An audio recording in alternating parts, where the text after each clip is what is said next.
Welcome back. It's time now for Focus. Now, today, Egypt is marking the second anniversary of the start of an uprising, which a fortnight later led to the toppling of Hosni Mubarak. Well, 2 years on, the country is still deeply polarized, with mass protests in most of Egypt's main cities this Friday.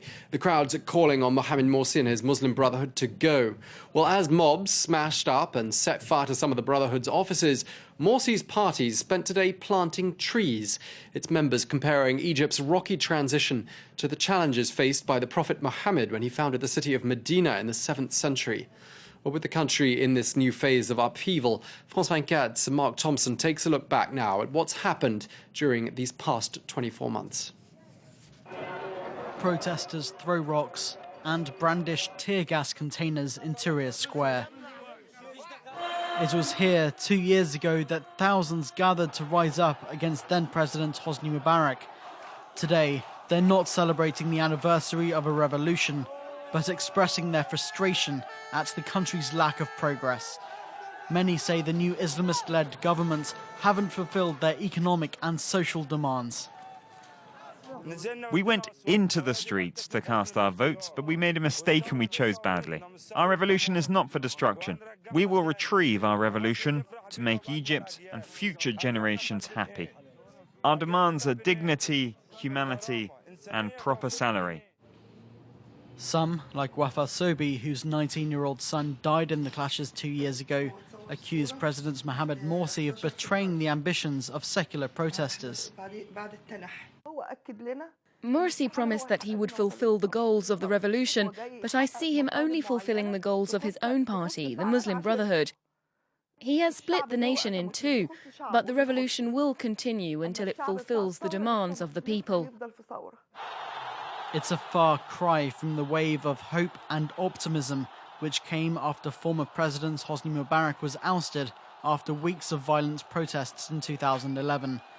The country's first democratic elections in June last year offered Egypt a fresh start, but many say since Mohammed Morsi and the Muslim Brotherhood came to power, little has changed. I want to talk to those in power, the people who worship their positions and worship money, the people who've made a fortune from the revolution, the people who trade religion, whether Muslim, Christian, or Jewish. Religion is for God, belongs to God. And we're all the worshippers of God. Religion is a cure. So how can a minister sleep on his bed in comfort whilst children are sleeping in the streets? Slogans of the revolt against the dictatorship of Hosni Mubarak, like bread, freedom and dignity, still ring around Tahrir Square. But putting food on the table has become a difficult task, with price inflation meaning wages don't go far. The only thing that's on the rise is poverty. A dive in foreign investment and a drop in tourism has increased the country's budget deficit. A $5 billion IMF rescue plan is on the table. That would require fiscal reforms, which would likely cause further pain to the country's poor and middle class. Well, for more, we're joined now from the Egyptian capital by the associate editor of the Cairo Review of Global Affairs, Jonathan Geyer. Thank you very much indeed for speaking to France 24. Now, a failure to live up to the ideals of the Egyptian revolution. That sort of seems to capture, doesn't it, the essence of why all these people are so angry on the streets of Egypt today. Well, thanks very much, Tom. The revolution at its core was about bread, freedom, and social justice. Bread, the economy is the worst it's ever been. With respect to the Egyptian pound to the dollar, it's sinking, prices are horrible. So we haven't had bread. Freedom, we're facing all sorts of xenophobia. Freedom of expression is under fire, unfortunately, in newspapers. Political cartoonists are having a hard time. And then, most of all, we have justice, social justice, which hasn't been fulfilled, unfortunately.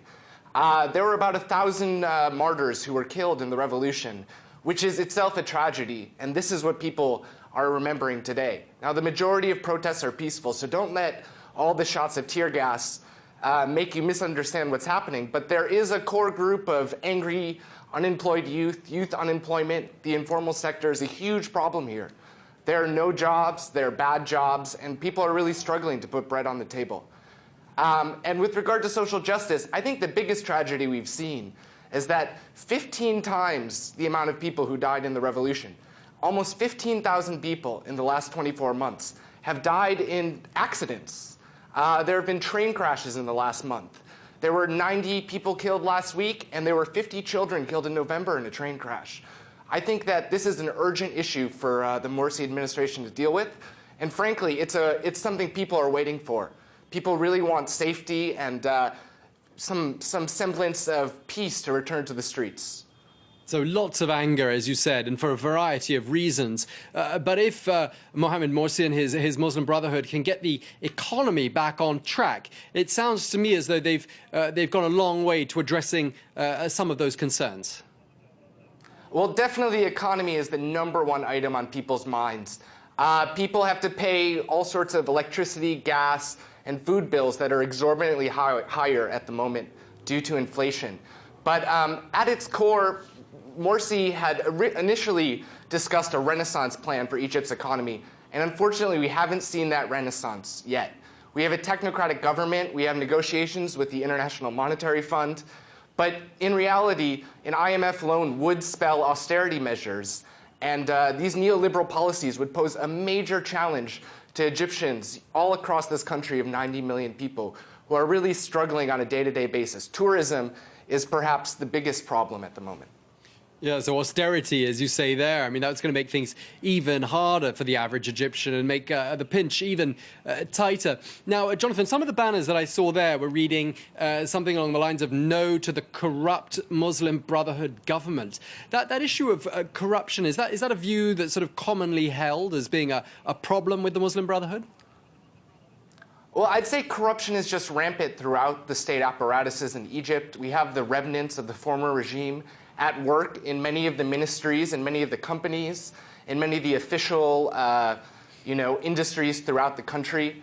Of course, we could point to the Muslim Brotherhood in particular, but there's been a trend of corruption and a crony state, which was started under Mubarak. And Gamal Mubarak, the son of the deposed leader, played a major role in the economy in helping friends and lads, and really the result has been an enduring legacy of corruption throughout the state apparatus. All right, we're going to have to leave it there. Thank you very much indeed, the Associate Editor of the Cairo Review of Global Affairs, Jonathan Geyer. Thank you for speaking to France 24. That was Focus. Well, do stay tuned because in just over 3 minutes, we'll have another half hour of news. Thanks for watching.